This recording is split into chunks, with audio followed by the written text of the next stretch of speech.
পলাশির যুদ্ধ প্রশ্ন রেখে যায়, হেরেছে সিরাজ না বাংলা হেরে যায়। অন্ধকূপের সেই হাহাকার আদতে সত্য ঘটনা না ইংরেজদের সাজানো বিষোদগার। হাই বন্ধুরা, সবাই নিশ্চয়ই ভালো আছো। আজ নবাব অফ বেঙ্গলস আমরা পড়ব। সিরাজউদ্দৌলার নাম তার জন্য আমরা প্রথমেই নিলাম। সিরাজউদ্দৌলা কে ছিল? না, বাংলার শেষ স্বাধীন নবাব সিরাজউদ্দৌলা। আচ্ছা, নবাবদের নিয়ে পড়বার আগে আমরা পটভূমিটা দেখে নিই একটু।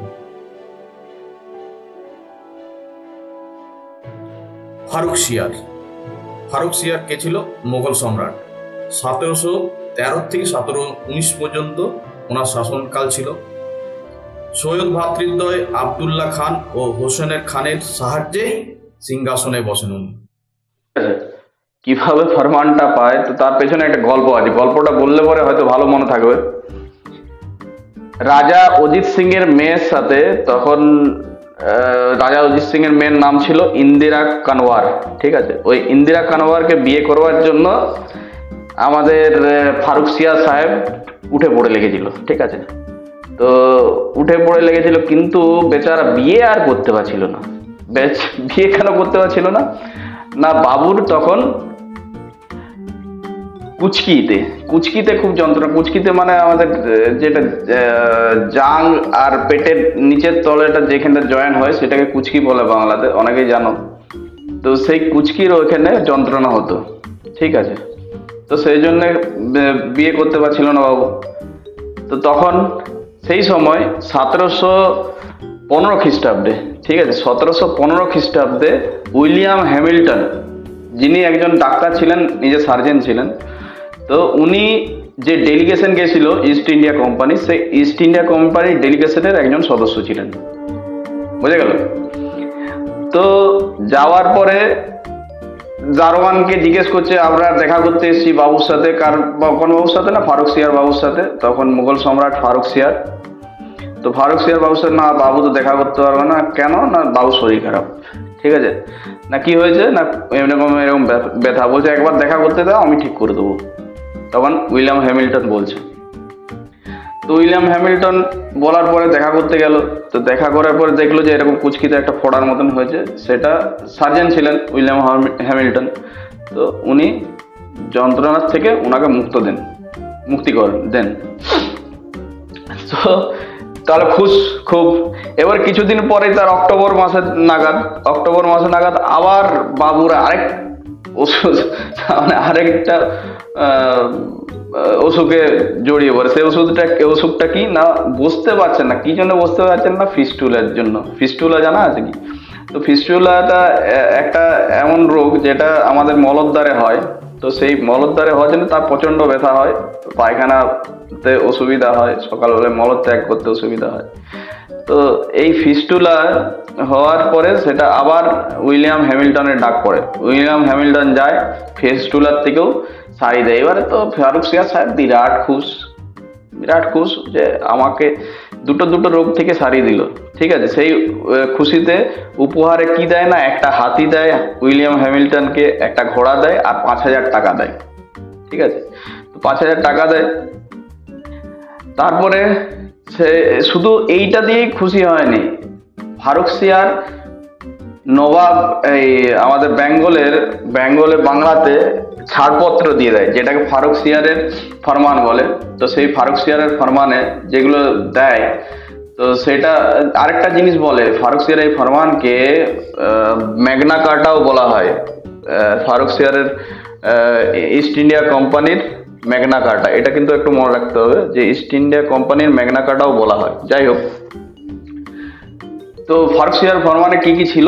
না, ইংরেজ কোম্পানি বার্ষিক 3000 টাকার বিনিময়ে বাংলায় বিনা শুল্কে আমদানি ও রপ্তানি বাণিজ্য অধিকার পায়।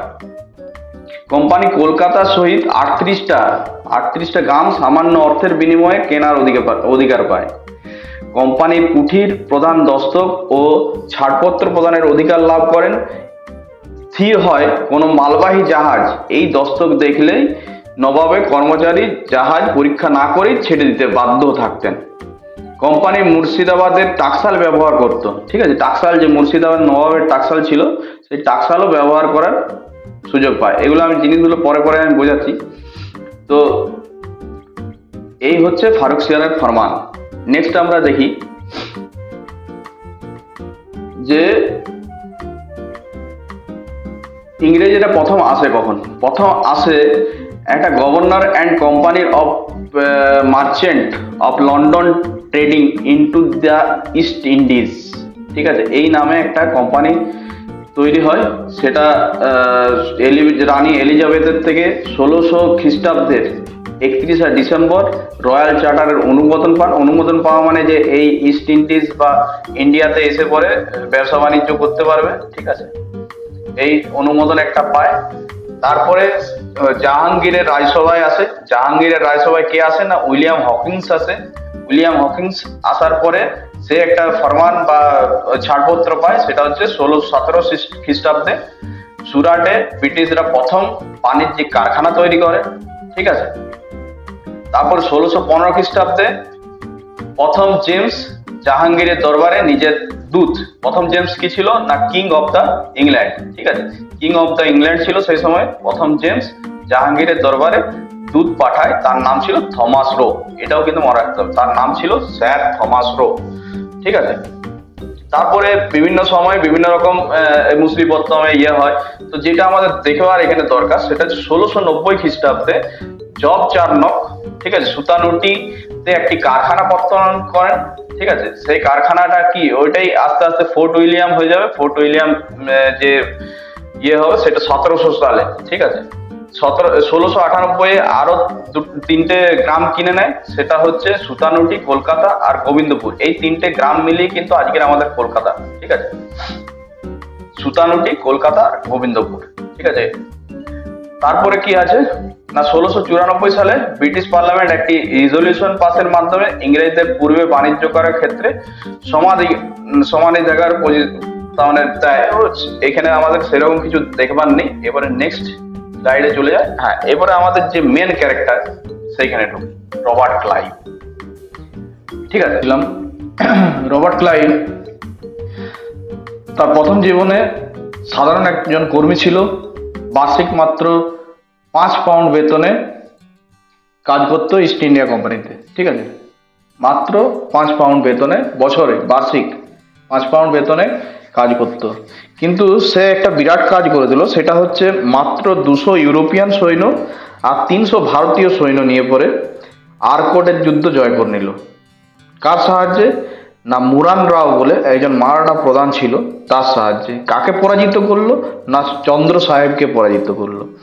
এটা কর্ণাটকের দ্বিতীয় যুদ্ধ, ঠিক আছে। ইং ফরাসি যুদ্ধ 1749 থেকে 54 পর্যন্ত হয়েছিল, ঠিক আছে। এটা অন্য জায়গায় চলে যাচ্ছে কিন্তু ওই সমসাময়িক। তার জন্যই আমি বললাম যে এই সময় তার মানে রবার্ট ক্লাইভের প্রচুর ঐশ্বর্য হয়েছিল, কেননা সে একটা বড় যুদ্ধ জয় করেছিল।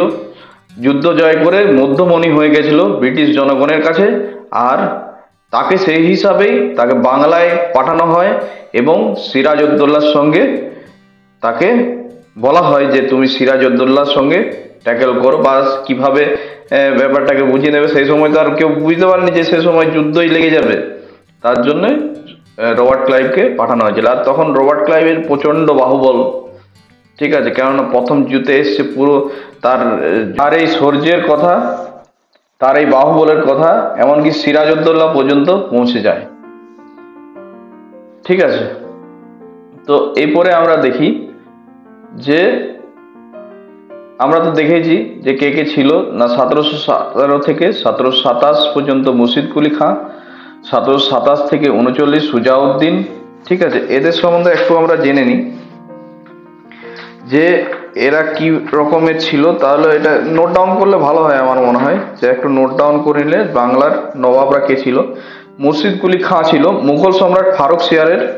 মুর্শিদ কুলি খাঁকে বাংলায় এবং উড়িষ্যার গভর্নরের পদ প্রদান করে।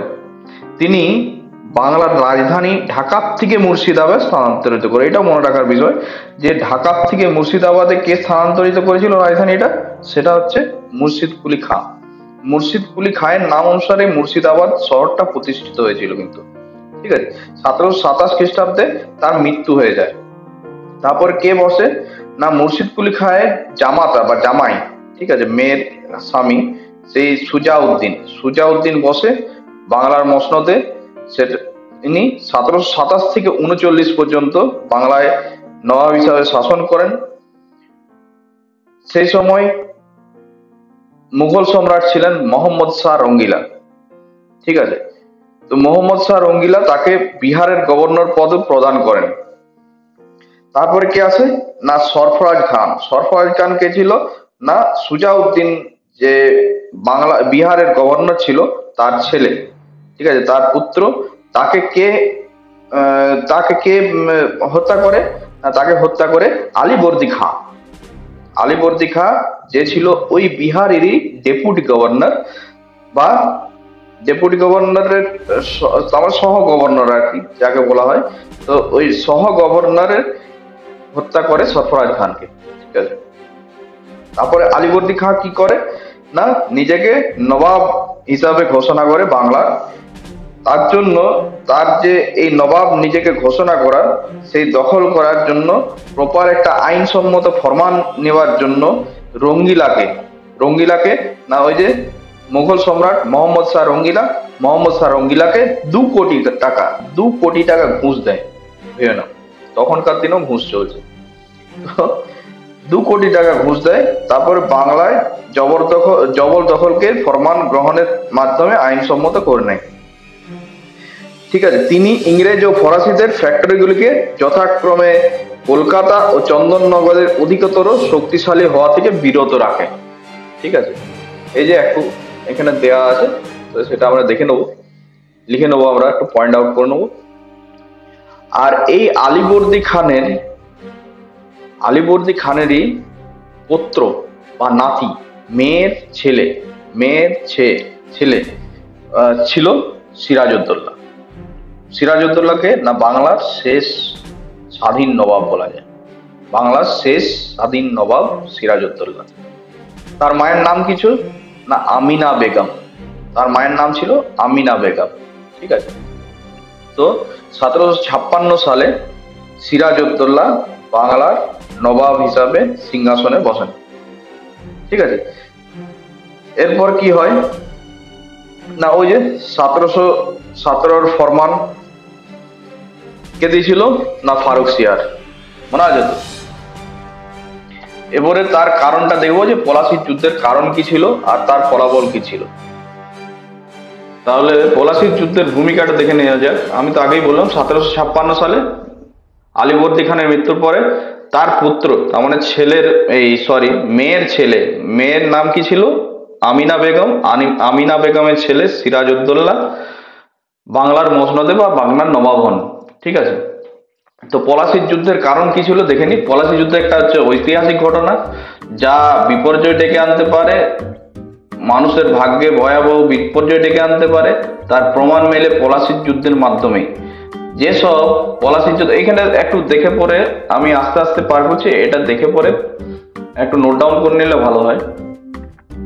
আচ্ছা, কি কি কারণে হয়েছিল নবাব সিরাজউদ্দৌলার প্রতি অসম্মান, এইখানটা আমি বলে দিই। যখন নবাব বাংলার মসনদে বসে, তখন ফরাসি বণিক বাংলার জমিদার সিরাজকে নজরানা পাঠিয়েছিল। তার মানে ওটা একটা তখনকার দিনের একটা উপঢৌকন পাঠানো। নতুন কেউ রাজা হলে, যেমন এখন কি কারোর বিয়ে হলে, শাদী ঘর হলে আমরা কি উপঢৌকন পাঠাই, ইয়ে করি একটা নতুন কিছু। তো সেই রকম যখন বাংলার মসনদে বা যে কোনো রাজা হতো, যাই হতো, তো সেখানে উপঢৌকন পাঠানো হতো, নিজেদের যথাযোগ্য সম্মান জানানো হতো, সেইটাই। কিন্তু ইস্ট ইন্ডিয়া কোম্পানির তরফ থেকে কোনো উপঢৌকন বা সম্মান জানানো হয়নি নবাবকে, ঠিক আছে। এই যে জানানো হয়নি, তার জন্য কি হয়েছিল, নবাবের রাগ হয়েছিল, হওয়াই উচিত, ঠিক আছে। সবাই দিয়েছে, কিন্তু ইস্ট ইন্ডিয়া কোম্পানির নিজের এত আত্মহংকার ছিল যে তারা কিন্তু নবাবকে উপঢৌকন বা মিনিমাম একটা লোককেও পাঠানো, সেটাও কিন্তু পাঠায়নি।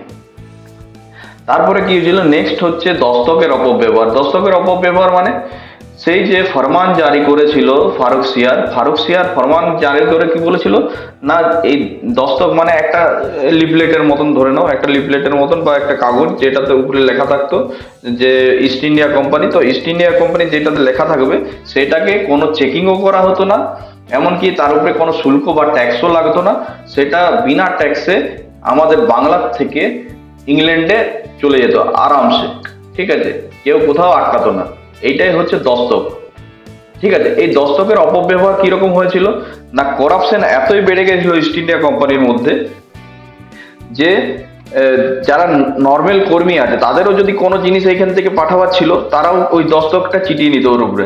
তাহলে কি হতো, তারা যে কর্মীদের ইস্ট ইন্ডিয়া কোম্পানির শুধু মাল না, নর্মাল কর্মীদেরও মালগুলো চলে যাচ্ছে উইদাউট ট্যাক্সে, ঠিক আছে। যেখানে অন্য যারা ব্যবসায়ী আছে আমাদের বাংলার সেই সময়কার ব্যবসায়ী ছিল তাদেরকে 40% ট্যাক্স দিতে হতো, এমনকি যারা ফরাসি ব্যবসায়ী ছিল তাদেরকেও 40%, ওলন্দাজ ছিল, দাস ছিল, সবাইকে 40% করে ট্যাক্স দিতে হতো।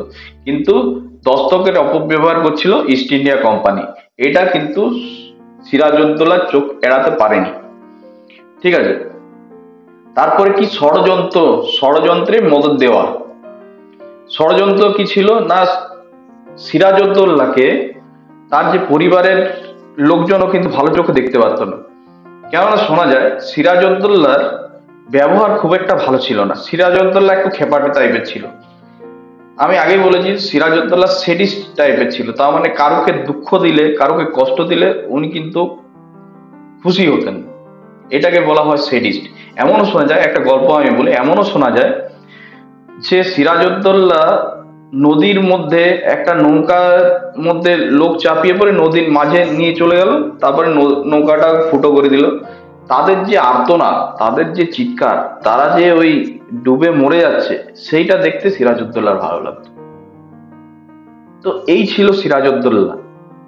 তার জন্য কি হয়েছিল, ঘসিটি বেগম আরো যারা যারা আছে, মির্জাফর, তাদের কিন্তু ভালো লাগেনি সিরাজউদ্দৌলাকে বসিয়ে দেওয়াটা। কিন্তু তাহলে সিরাজউদ্দৌলাকে তার দাদু কেন করলো, বাংলার মসনদে বসালো, এটা তো প্রশ্ন জাগতেই পারে মনে। তো এটা যা শোনা যায়, ঐতিহাসিক খুব একটা প্রমাণ নেই, বাট যেটা শোনা যায় আমি গল্পের ছলেই বলছি, যে যেই সময় আলীবর্দী খাঁ বাংলার মসনদে বসে, বা ওই যে বললাম যে 2 কোটি টাকা দিয়ে পরে রঙ্গিলাকে, সেই 2 কোটি টাকা দিয়ে পরে ফরমান জারি করায় যে বাংলার নবাব হয়ে যায়, স্বাধীন নবাব হয়ে যায়। তো সেই সময়তেই আমাদের সিরাজউদ্দৌলার জন্ম হয়। তার জন্য কি হয়, অনেকে মনে করে না আরে এটা আমার জন্য পয়া হয়ে গেছে বা এটা আমার জন্য ভাগ্যবান, তো সেই রকমই সিরাজউদ্দৌলাকে তার দাদু তার জন্য ভাগ্যের মনে করতো, যে কোনো একটা নতুন শিশু এসছে, সেই শিশু সাথে করে ভাগ্য নিয়ে এসছে, কেউ চাকরি পেয়ে গেল, কেউ একটা সোনার গয়না পেয়ে গেল, হঠাৎ করে কিছু কুড়িয়ে টাকা পেয়ে গেল, এটার জন্য তার মানে কি ওই শিশুটাকে ভাগ্যবান ধরা হয়। তো সেই রকমই সিরাজউদ্দৌলাকে তার দাদু আলীবর্দী খান ভাগ্যবান মনে করতো, ঠিক আছে। সেই জন্য সে ডাইরেক্টলি তার মানে তার পুত্রকে, নাতিকে বাংলার মসনদে বসিয়ে দেয়। আর কি এরপরে আমরা দেখি দুর্গ নির্মাণ করা। দাক্ষিণাত্যের যুদ্ধের অজুহাতে ফরাসিয়া আর ইংরেজ উভয় সিরাজের অনুমতি না নিয়ে বাংলাতে দুর্গ নির্মাণ করতে শুরু করে। ওই যে দাক্ষিণাত্যে বললাম যে কর্ণাটকের যে যুদ্ধ, কর্ণাটিক, কিন্তু এটা কর্ণাটক, আজকের যে কর্ণাটক সেই কর্ণাটক না, এটা কর্ণাটিকের যুদ্ধ, ঠিক আছে। তো এই কর্ণাটিকের যুদ্ধের ফরাসি আর ইংরেজরা দুজনেই কি করেছিল, ওখানে তো চলছিল, এদিকে বিনা অনুমতি নিয়েই, সিরাজউদ্দৌলার বিনা অনুমতি নিয়েই ওরা দুর্গ নির্মাণ করতে শুরু করে। তো সিরাজউদ্দৌলা যখন ক্ষুব্ধ হয়ে পড়ে, বলে এই তোমরা দুর্গ নির্মাণ করবে না, তখন কিন্তু ফরাসিরা সেটা কথাটা শুনে বন্ধ করে দেয়। কিন্তু যে ইস্ট ইন্ডিয়া কোম্পানি আছে, ইস্ট ইন্ডিয়া কোম্পানি কিন্তু এতে কর্ণপাত করেনি। তখন ইস্ট ইন্ডিয়া কোম্পানির হেড ছিল ড্রেক, ঠিক আছে। তো ড্রেক কিন্তু সে সময় কর্ণপাত করেনি। তার জন্য তার কাছে নারায়ণ দাস নামে একজন দূতকেও পাঠানো হয়। আমার সিরাজউদ্দৌলা পাঠিয়েছিল নারায়ণ দাস নামে এক দূতকে, সেই দূতকে কিন্তু ইস্ট ইন্ডিয়া কোম্পানি লাঞ্ছিত করে আবার ফেরত পাঠিয়ে দেয় মুর্শিদাবাদে, ঠিক আছে। এর ফলে কি হয়েছিল, নবাবের মর্যাদা ক্ষুণ্ণ হয়েছিল, অবভিয়াসলি হবেই। সে অপমানিত বোধ করেছিল, এটাও একটা কারণ। ঠিক আছে, তারপর হচ্ছে কৃষ্ণদাসকে আশ্রয় দেওয়া। কৃষ্ণদাস কে ছিল না, সিরাজে মাসি ঘসিটি বেগম, ওই যে আমিনা বেগম তার বোন ঘসিটি বেগম। ঠিক আছে, তার মানে পুত্র ছিল না, আলীবর্দী খানের কোনো পুত্র ছিল না, আমি আগেই বলেছি। তো তারা দুই বোন, তিন বোন ছিল। আরেক বোনের আমি নামটা এই মুহূর্তে আমার মনে পড়ছে না। সিরাজে মাসি ছিল ঘসিটি বেগম আর তার মায়ের নাম ছিল আমিনা বেগম। তো ওই ঘসিটি বেগম আর তার সহযোগী রাজবল্লভ প্রতারণা করে। কিরকম প্রতারণা? না, প্রতারণা করে কিছু অর্থ সংগ্রহ করে নবাবের কাছ থেকে, ওই পয়সার কারচুপি করে। তো সেই পয়সা কারচুপি করে কিছু টাকা হাতিয়ে নেয়। ঠিক আছে, তো নবাবের আর একটা কথা আমি বলে রাখি, সেইরকম কিন্তু নবাবের সিরাজউদ্দৌলা সেরকম বয়স ছিল না, সেরকম ওর 19 থেকে 20 বছর বয়স সেই সময়, যখন তাকে নবাব করে দিয়েছে বাংলার। ঠিক আছে, তো সেই রাজবল্লভ 55 লাখ টাকা নিয়ে পরে কলকাতায় পাচার করে দেয়। রাজবল্লভের পুত্র কৃষ্ণদাস সেই অর্থ নিয়ে কলকাতায় ইংরেজদেরই নিকটে আশ্রয় গ্রহণ করে, আর ইংরেজ তাকে আশ্রয় দেয়। ঠিক আছে, তাহলে বুঝতে পারছো নবাবের দুশ্মন তাকে কারা আশ্রয় দিচ্ছে? না, ইস্ট ইন্ডিয়া কোম্পানি, ইংরেজরা। তারপরে কি করে, আরো নেক্সট নবাবের দূতকে অপমান করে। আবার ইংরেজরা ইয়ে কি করে, সিরাজউদ্দৌলা আবার দূত পাঠায় ইংরেজদের কাছে, যে কৃষ্ণদাসকে ফেরত দেওয়ার জন্য, যে কৃষ্ণদাসকে আবার মুর্শিদাবাদে পাঠিয়ে দেন। কিন্তু ইংরেজরা সেটা শুনেনি, তার উপরন্তে তার দূতকে অপমান করে আবার তাড়িয়ে দেয়। ঠিক আছে, তো আর কি আছে না, নবাবের তারপরে কি হয়, এটা কলকাতা অভিযান। নবাবে অত কিছু হওয়ার পরে নবাব ক্ষুব্ধ হয়ে যায়, রেগে যায় খুব জোর, এবং মুর্শিদাবাদ থেকে কলকাতার দিকে শুরু করে। তখন কে ছিল? গভর্নর ছিল ড্রেক, আর তার সেনাপ্রধান যখন মুর্শিদাবাদ থেকে আমাদের সিরাজউদ্দৌলা আসছে, নবাব আসছে, এই খবর পায়, সেই সময় ড্রেক আর তার সেনাপ্রধান আর ব্রিটিশ কিছু নেতৃবর্গ ওই দুর্গ ছেড়ে পালিয়ে যায় ফলতার দিকে। ফলতা তো আমরা জানি সবাই, যে কলকাতার আশেপাশে দক্ষিণ 24 পরগনায় ফলতা, সেই ফলতার দিকে পালিয়ে যায়। ঠিক আছে, তখন কলকাতার দুর্গ মানে ওই ফোর্ট উইলিয়াম দুর্গ ছেড়ে পরে চলে যায়। কাশিম বাজারের কুঠি দখল করে নেয় সিরাজউদ্দৌলা। ঠিক আছে, তারপরে কলকাতার দখলের পর সিরাজউদ্দৌলা তার নাম দেয় আলীনগর। এটা কিন্তু একটু মনে রাখতে হবে যে তার নাম কি দিয়েছিল, আলীনগর। ঠিক আছে, তার জন্য এরপরে একটা আলীনগরের চুক্তি হবে, সেটা আমি পরে যাচ্ছি। তো দখল করে নেয়, দখল করে নেওয়ার পরে কি হয়, 146 জনকে, এটা অন্ধকূপ, এটাও কিন্তু নোট ডাউন করে রাখতে হবে, অন্ধকূপ হত্যা বলে, আমাদের ইতিহাসে এটাকে অন্ধকূপ হত্যা বলে লেখা আছে। তো অন্ধকূপ হত্যা হয়। অন্ধকূপ হত্যা কি, 146 জন ইংরেজ, ওই যে সবাই চলে গেল, তাহলে যারা রয়ে গেল তাদের মধ্যে 146 জনকে একটা 10x12 রুমে, এরকমই কিছু একটা ছিল, আমি এই মুহূর্তে আমার ডিটেলসটা মনে পড়ছে না, 10x12 আমার ছোট একটা ঘরের মধ্যে 146 জনকে বন্ধ করে রেখে দেয়। আর এই গ্রীষ্মকালের সময় 146 জন, ভাবতে পারছো 146 জনকে ওইটুকু ঘরের মধ্যে একটা রেখে দেয়। তার মধ্যে অলরেডি সবাই মরে যায়, মোটামুটি 30 জনের মতো মাত্র বেঁচে থাকে। ঠিক আছে, তো এইটাকে অন্ধকূপ হত্যা বলা হয়। এমনিতেই আমি বললাম যে নবাব সিরাজউদ্দৌলার কিন্তু মেন্টালিটি বা ব্রেনটা ঠিক ছিল না, ও একটু আলাদা গোছেরই লোক ছিল বলা যেতে পারে, তার জন্যই ওই 146 জন লোককে কিন্তু মেরে ফেলে।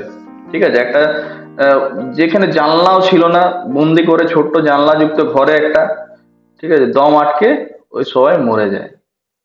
এটাই হচ্ছে অন্ধকূপ হত্যা। এরপরে কি হয়, তাহলে এইটাতে ইংরেজরা আরো খেপে যায়। তখন কি হয়, ক্লাইভের কাছে খবর যায় যে, তখন ক্লাইভ কোথায়, দক্ষিণ ভারতে, ওই যে আর্কটের দখল করছে। তো ক্লাইভের কাছে খবর যায় যে তুমি এখনই কলকাতায় এসো, এরকম আমাদের লোকের সাথে হয়ে গেছে, আমাদের 146 জনের মধ্যে 146 মানে 116 জনকেই মেরে ফেলেছে, 30 জন মাত্র বেঁচে আছে। ঠিক আছে, তাদের মুখ থেকে এই শোনা গেছে যে এরকম একটা ছোট ঘরে তাদেরকে বন্দি করে রেখে দিয়েছে। ঠিক আছে, তো তারপরে কি হয়, ক্লাইভ চলে আসে। ক্লাইভ আবার সব কিছু 2-3 মাসের মধ্যে আবার পুনরায় দখল করে নেয়। সব দখল করে পরে সিরাজউদ্দৌলার সাথে আলীনগরে সন্ধি করে। এর ফলাফল এত প্রত্যক্ষ, এত ব্যাপক ও স্থায়ী হয়নি। এর ফলাফল বা গুরুত্বগুলি কি না নিম্নরূপ। কি রকম না, ব্যবসা বাণিজ্যে কোম্পানির একচেটিয়া কর্তৃত্ব প্রতিষ্ঠা হয়। কোম্পানি মানে এখানে ইস্ট ইন্ডিয়া কোম্পানির কথা বলছে। ইস্ট ইন্ডিয়া কোম্পানি কি একচেটিয়া বিনা শুল্কতে ওই যে দস্তকের প্রয়োগ করে পরে ব্যবসা বাণিজ্য করতে থাকে। ঠিক আছে, তাহলে একচেটিয়া কর্তৃত্ব, সেখানে ফরাসিরা বা অন্য যারা এসিও বাইরের দেশ থেকে এখানে ব্যবসা করতে, তারা কিন্তু 40% কর তাদেরকে দিতে হয়। এমনকি আমাদের দেশীয় যারা ব্যবসায়ী ছিল তাদেরকেও কিন্তু ওই 40% কর দিতে হতো। কিন্তু সেখানে ইস্ট ইন্ডিয়া কোম্পানি বিনা শুল্কে বিনা করে কিন্তু ব্যবসা করত।